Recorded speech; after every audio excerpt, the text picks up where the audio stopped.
Leo, kicking off with Wednesday's Telegraph, it seems like, after having hardly been mentioned because it's not relevant, someone actually does care about the ethnicity of the new SNP leader. Yeah, this story is hilarious. So Karen Adams, who's a SNP politician, has come out and said that questioning Humza Yousaf's competence is racist. Yeah. She says the terminology used by people criticising Humza Yousaf, such as useless, is used by racists.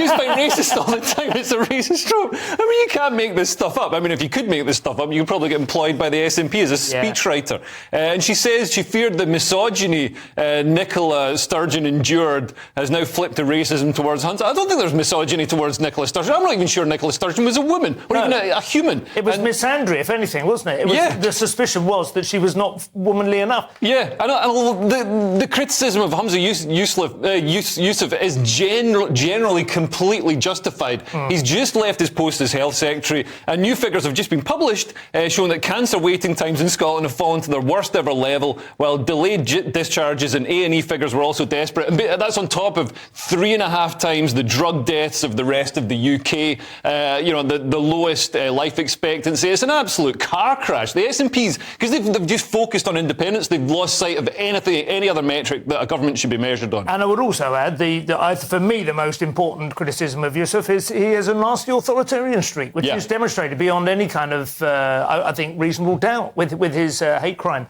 legislation. I love this phrase, which, before I bring you in, Steve, she says, just to be clear, calling somebody lazy who clearly isn't is racism. I mean, just to be clear, I love how people feel they can close down the debate. That's a lazy assumption. As much as I hate to just sit here and agree, because that's not what I'm here for, I'm meant to disagree.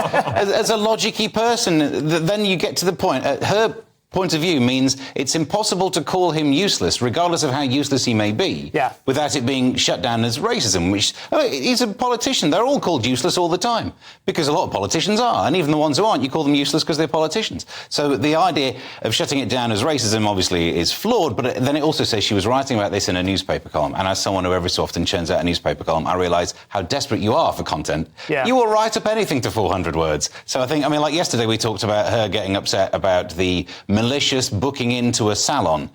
Again, you have to fill the newspaper column. I do think there has to come a point when you have the Prime Minister, the Mayor of London, and now the First Minister of Scotland, all men of, what would you call it, subcontinent heritage. People of colour. There has to be some acceptance that the country of Great Britain is not the worst example of racism that you could find on there. But never mind, it will never be enough for some people.